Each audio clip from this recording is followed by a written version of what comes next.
Bonjour à tous, je suis Jean Balin. Bonjour, je suis Priscilla Lombardouche. Ensemble, nous allons vous présenter le nouveau numéro de Ça ira mieux le mois prochain. Un sommaire assez simple aujourd'hui puisqu'il n'y aura que 2 rubriques. Oui. La rubrique On fait le bilan. Calmement.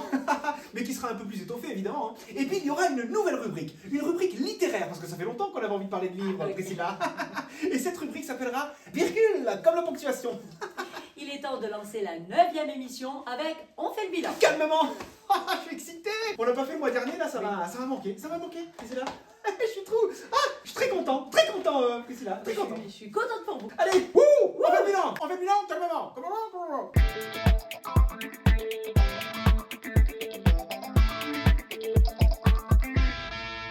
Et on commence notre bilan du mois de novembre avec la victoire de Zoran Mamdani à l'élection de la mairie de New York le 5 novembre dernier. Cette élection qui a eu le pouvoir d'exaspérer le président Donald Trump et toute l'extrême droite française. Coucou les droitards. Alors, on est d'humeur coquine? On a envie de prendre du plaisir dans la souffrance? Alors bienvenue à cette petite rubrique droit Tomaso. Vous savez qui a été élu maire de la plus grande ville financière du monde? Oui, vous le savez, je le sais que vous le savez. Dites-le. Oui, c'est Zoran Mamdani. Ça vous plaît pas ce nom, hein? Zoran Mamdani. Et vous savez d'où il vient, Zoran Mamdani? Zoran Mamdani a une mère indienne. Un père ougandais. Et qui ont fait de brillantes études grâce à des bourses. Oh là là là là, vous aimez pas les boursiers, les droitards, hein? Pas les boursiers, non. Et vous savez ce qu'il est, Zoran Mamdani? Attention, ça va pas vous plaire, ça, hein? Il est... un musulman. Il est musulman. Ça vous plaît pas, ça? Et vous savez ce qu'il veut faire de sa ville, Zoran Mamdani? Il veut geler les prix des loyers. Il veut la gratuité des transports. Il veut la gratuité des crèches. Et il veut gérer des supermarchés afin de contrer l'inflation. Et vous savez comment il veut faire ça? En taxant les riches. Oui, ça fait mal, ça. Il va taxer les riches.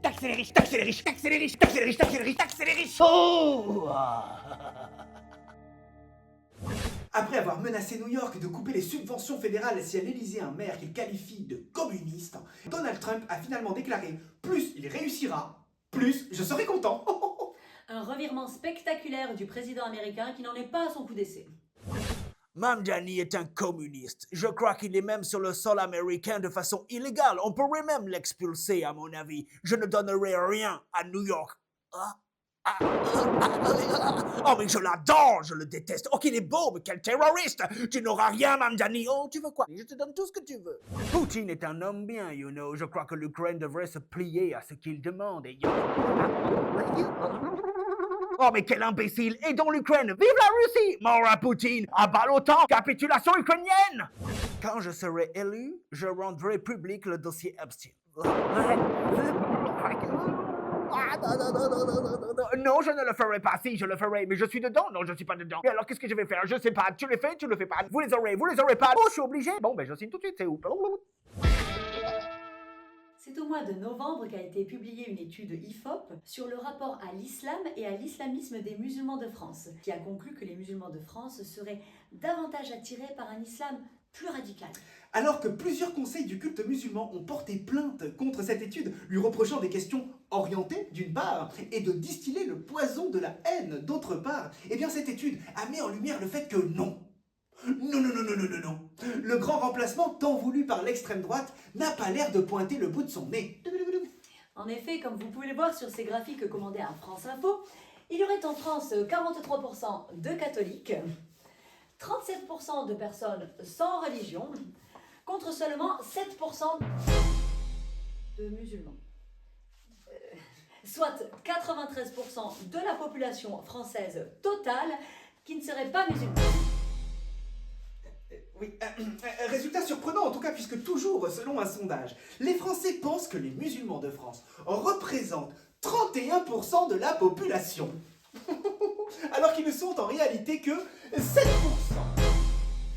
Allez savoir pourquoi autant de différences entre le ressenti et la réalité. Bah, les graphiques déjà. C'est vrai qu'ils étaient pas très proportionnés, Ouais, ceux-là. c'était- C'était un peu... Ouais. Et puis sûrement le lavage de cerveau quotidien sur les antennes de télé et de radio. Peut-être, Priscilla, peut-être. On sait pas. Terrible drame à Marseille où un jeune homme de 20 ans, Mehdi Kessassi, a été abattu en plein jour pour le simple motif qu'il était le frère d'Amin Kessassi, un jeune homme qui milite pour que les jeunes des quartiers s'en sortent sans passer par le narcobanditisme. Après le drame, le ministre de la Justice Gérald Darmanin et le ministre de l'Intérieur Laurent Nunez se sont rendus sur place. Écoutez, moi je crois qu'aujourd'hui, en termes de narcotrafic, il va falloir qu'on ait une politique assez ferme. Mais attention, hein, quand je parle d'une politique assez ferme, je parle évidemment d'une politique plus ferme que la fois où j'avais dit qu'il fallait une politique plus ferme, qui était déjà d'ailleurs plus ferme que la fois où j'avais dit qu'il fallait que la politique soit ferme par rapport à la fermeté d'une politique assez ferme. Ça, c'est vrai.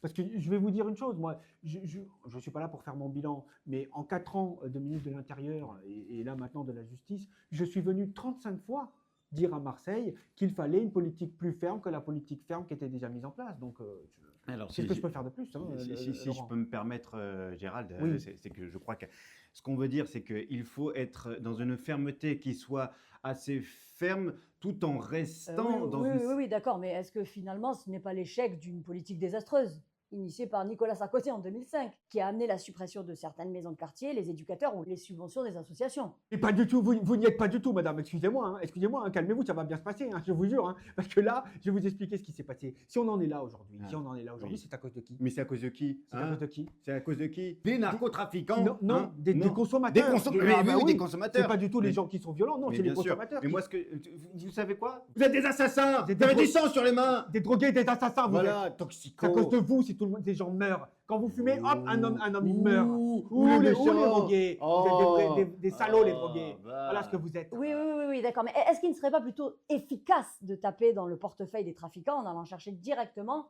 l'argent dans leur compte offshore? Non, mais je ne peux pas Vous vous n'y laisser comprenez dire ça. rien, Vous c'est n'y pas comprenez possible. rien. Oh, mais écoutez, si on commence à s'attaquer au compte des narcotrafiquants, il va falloir quoi? S'attaquer à tous les comptes illégaux?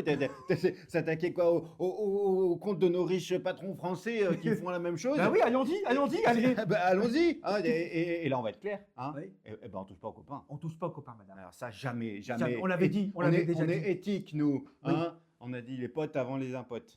Ah, c'est bien ça. Oui, oui, c'est Bernard qui me l'a fait l'autre jour. Il est con, Bernard. Oui, il a- Ouais, les potes avant les impotes. Voilà. Donc non, on ne fera pas ça. Non. Après avoir appris que le meurtre de Mehdi Kessassi aurait été commandité depuis un centre pénitentiaire, le ministre, très remonté, aurait déclaré « Nous allons nettoyer les prisons ». Je vous fais la poussière aussi ou c'est bon? Non, c'est pas la peine. Eh ouais, c'est pas la peine. J'ai trouvé un téléphone en faisant le lit.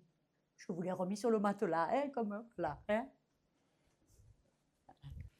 Bah, qu'est-ce que c'est que ça? Mais c'est la femme de ménage qu'on a employée pour nettoyer les cellules. Oh putain, mais non, Laurent, mais non. Nettoyer les cellules, c'est une expression. Ça veut dire qu'en fait, il faut fouiller les cellules pour essayer de retrouver les choses illicites qu'il y a dedans. C'est ça que ça veut dire. Ah, mais d'accord. Eh oui. Ah oui, mais moi, j'avais pas compris. Eh ben oui. Ah ouais, mais parce que je me disais, c'est bizarre ce truc de laver les cellules. Oui, ben non, parce que ça voulait pas dire ça en fait. Eh Eh ouais, oui, bon. bon. Bon, ben mademoiselle, tant qu'on y est, vous avez rien trouvé d'illicite là dans cette cellule? Ah non, Non. non, non. Même pas un téléphone ou du shit ou. Ah non, non, non, non, non, Non. non, Bon. non, non. Donc, rien d'illicite. Ou de là-bas. Ouais, Laurent, c'est pas le moment de faire du monde là. Allez. Bon, bah, c'est propre en tout cas. Ah, ben merci, hein. Bah, vous pouvez passer à la cellule suivante. Oui.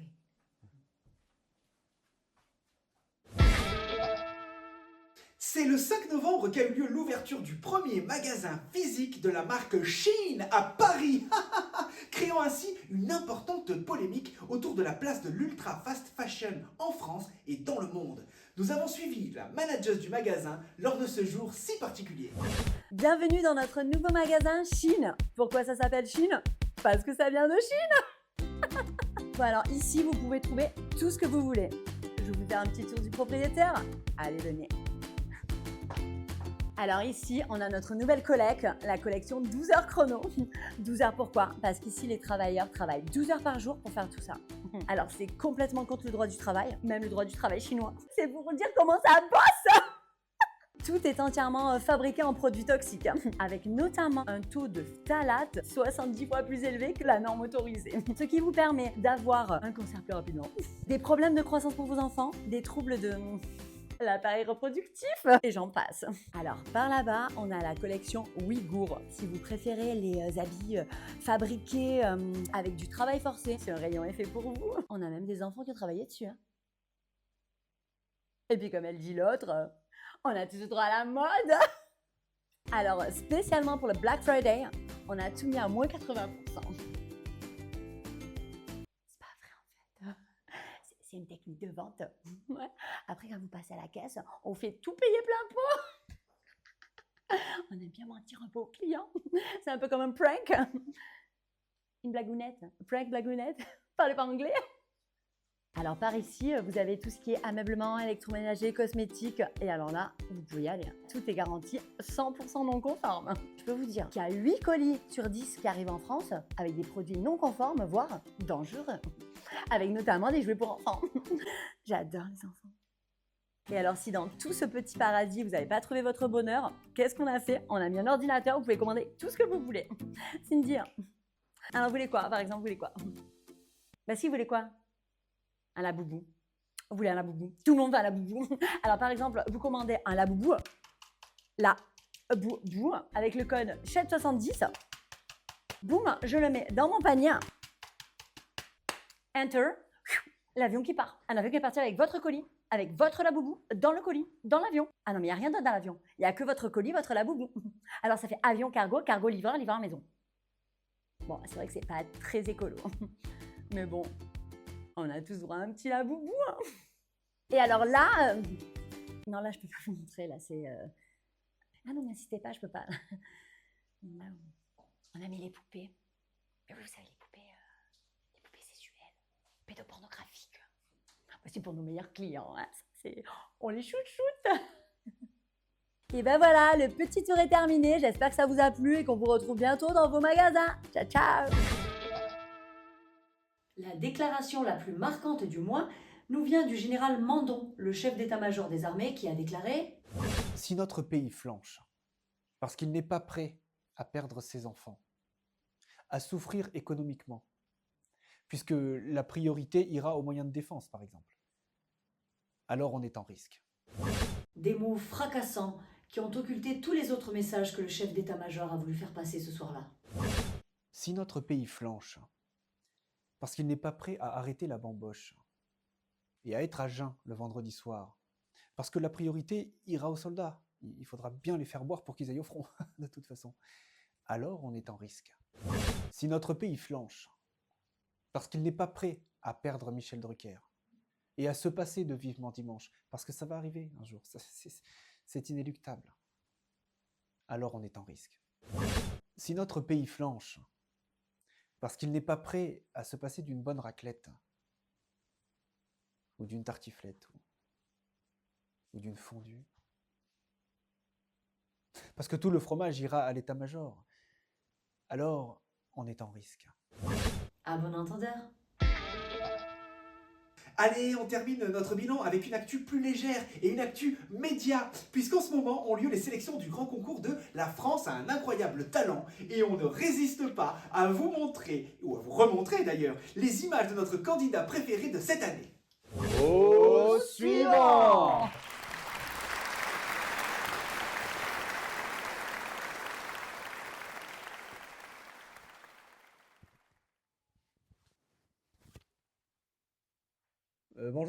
Bonjour, comment vous appelez? Bonjour, Nicolas S.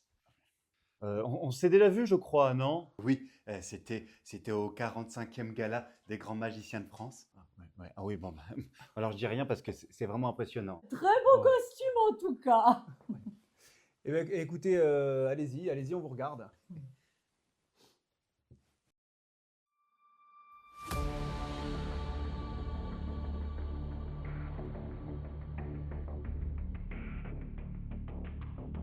Pour ce que tu m'as dit, que mets ça. C'est pas trop serré, chouchou. Tu me mets ça quand c'est que tu me dis.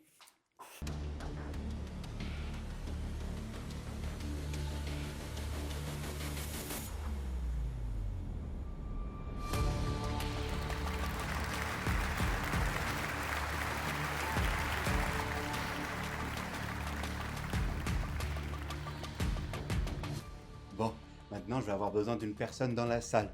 Hein, mais pas n'importe quelle personne, je voudrais un juge. Y a-t-il un juge dans la salle? Ouais. Ah, oui, vous monsieur? Ah ben, je vous en prie. Hein, après vous.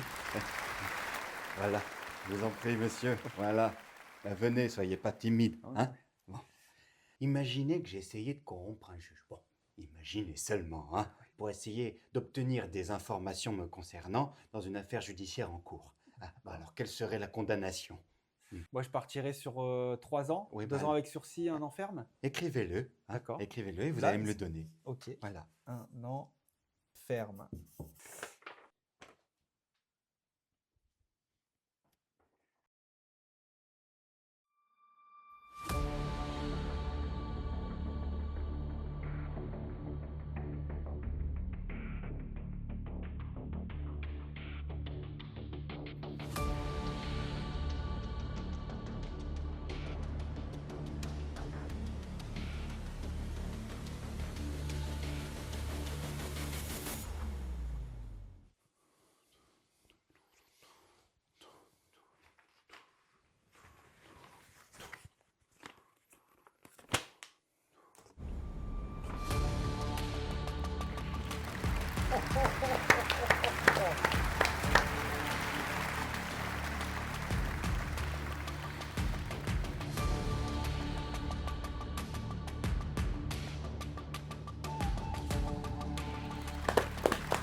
Vous pouvez revenir, monsieur le juge.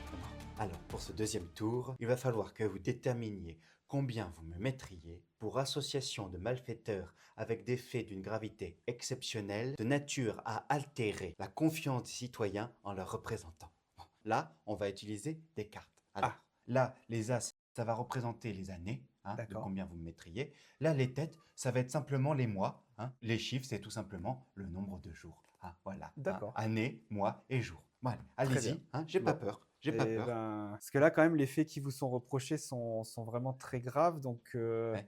je partirais sur 5 ans. 5 ans ferme. Ah. Mais par contre, j'ai que 4 as. Ah. Il y en a que 4 là. Bon, c'est pas très grave. Regardez, hop. Celui-là, vous l'avez pas vu venir. Hein. Non, non, on l'a pas. C'est vrai que. Je vous mettrai 5 ans ferme. Voilà.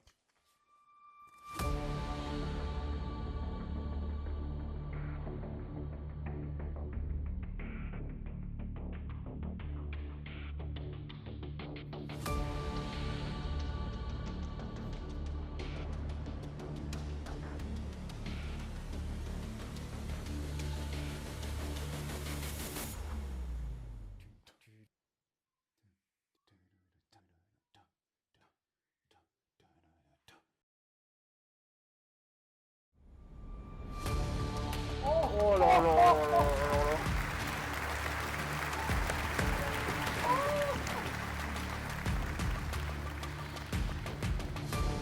J'ai transformé 5 ans en 20 jours.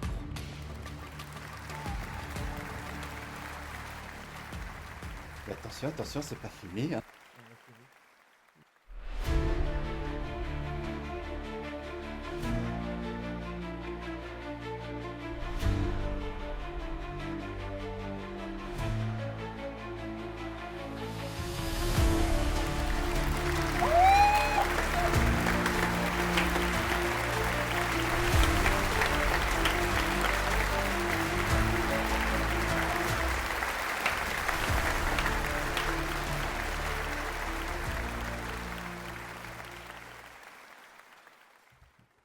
Je me permets de parler en premier. Hein. C'est vrai que nous, on s'était déjà croisés hein, sur les plateaux hein, et que je connaissais déjà cet incroyable talent pour éviter la prison. Mais alors là, oh Oh, tu nous as bluffé, hein. Et la cerise sur le gâteau, mais c'est ce petit livre que tu nous as pondu. Oh, mais c'est simplement incroyable, hein. Pour moi, c'est incroyable talent et tu as toute ta place dans cette aventure. Comme l'a dit Eric, moi j'ai été bluffé du début à la fin parce qu'une faculté comme ça à échapper à la prison tout le temps, alors qu'il y a récidive, hein, il y a récidive, les peines sont de plus en plus lourdes et quand même tu arrives à t'échapper à chaque fois. Je crois que c'est du jamais vu dans cette émission déjà. Et donc vraiment tu as toute ta place ici pour le 20e anniversaire de l'émission. Bravo.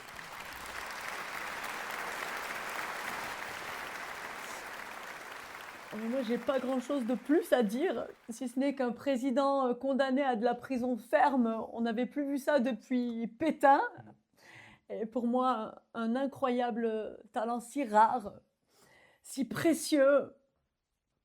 Pour moi, c'est... Oh ouais, bravo, on peut l'applaudir. Ouais. C'est mérité, c'est mérité. Si tu l'avais pas fait, je l'aurais fait moi. Alors, bravo. Quelle famille, quelle histoire quand même, hein. Vraiment, merci du fond de cœur. La France, un incroyable talent à retrouver sa dignité. Waouh! On espère qu'il ira très loin dans l'aventure. Allez, on continue notre émission avec un instant littéraire, puisque c'est l'heure de notre nouvelle rubrique, virgule.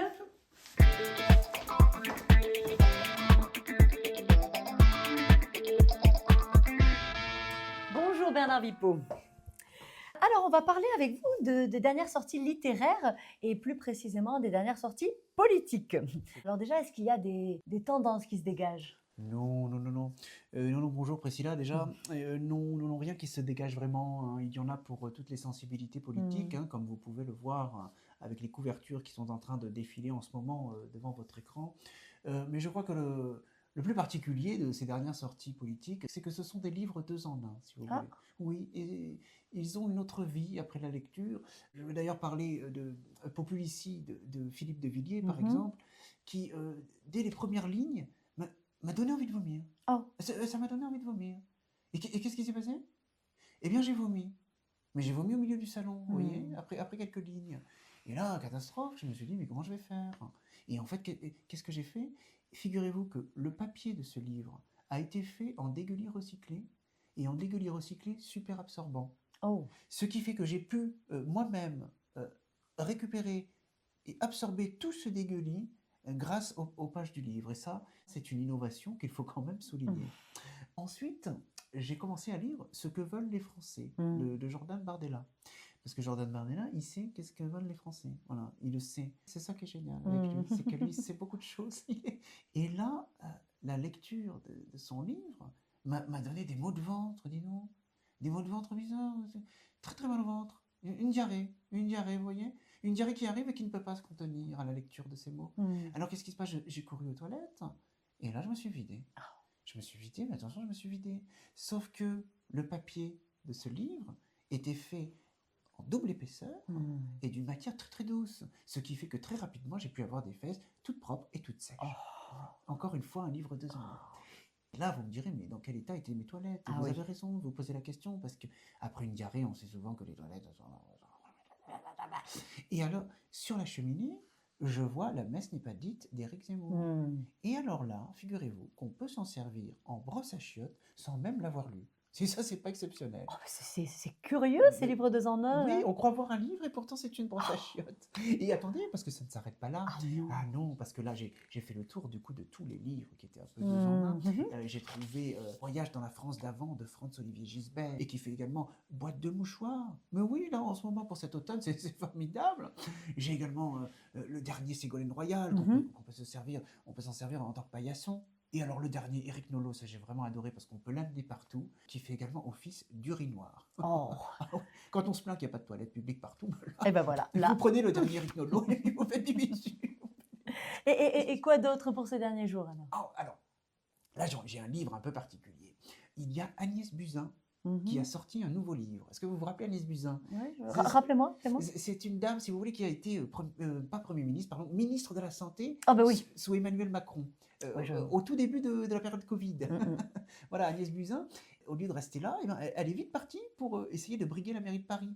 C'était rigolo. Et bien, figurez-vous que cette dame vient de sortir un livre pour essayer de nous donner des solutions en matière de médecine publique. Oh, ça doit être cocasse. Ah non, mais c'est hilarant. Ah, c'est hilarant, je vous le conseille fortement. Ah oui. Parce que cette dame qui essaye de nous donner des conseils, Mm. alors qu'elle n'est rien, qu'elle n'y arrive pas. Ah non, c'est vraiment exceptionnel. Et d'ailleurs, Agnès, moi, j'aimerais vraiment, si vous nous entendez, si vous nous regardez, on veut voir le spectacle, là, Agnès. Là, il faut monter sur scène, comme du pour Moretti. Voilà. Hein, les politiques sur scène, nous on adore. On adore. Et vous vouliez terminer, je crois, par votre petit coup de cœur. Oui, on ne peut rien vous cacher, Priscilla. Il est vrai que là, j'imagine que tout le monde se doute un peu de quoi je vais parler.